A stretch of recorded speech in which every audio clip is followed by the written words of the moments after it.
Hello সবাইকে, অনেক দিন পর একটা কেকের ভিডিও নিয়ে আমি এসে গেছি।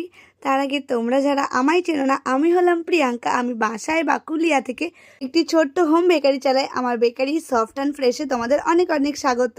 তো এই কেকটা অর্ডার করেছিল ইংচুড়া থেকে শান্তনু দাদা ভাই, তার ওয়াইফের মানে দিদি ভাইয়ের জন্মদিন উপলক্ষে। আগের বছরও দাদা আমার থেকে কেক নিয়েছিল, এই বছরও আমার থেকেই কেকটা নিয়েছে। এইটা আমার কাছে খুব একটা স্পেশাল পাওয়া যে তোমরা মনে রেখে ঠিক আবার আমার কাছেই আসো কেকটা নেওয়ার জন্য। কেকটা খুব সিম্পলের ওপরই আমি রেখেছিলাম, কারণ দাদা বলেছিল বেশি ডিজাইন কিছু করতে হবে না, আর পিঙ্কের ওপর একটু বলেছিল আর দুটো রোজ করে দিতে বলেছিল, তো তেমনই করেছিলাম।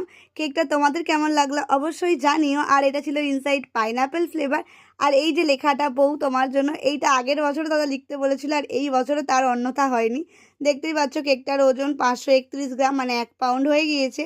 তো কেমন লাগলো কেকটা তোমাদের অবশ্যই কমেন্টের মাধ্যমে জানিও। আসলে আমি এই দুটো বাটারফ্লাই অ্যাড করে দিয়েছি, এটা আমার খুব ভালো লাগছিল যে কেকটা আরও বেশি কিউট লাগছে। এই মিষ্টি কেকটার মিষ্টি রিভিউ দিয়ে আজকের ভিডিওটা শেষ করলাম। তো কেমন লাগলো জানিও। আজকের মতো বাই বাই।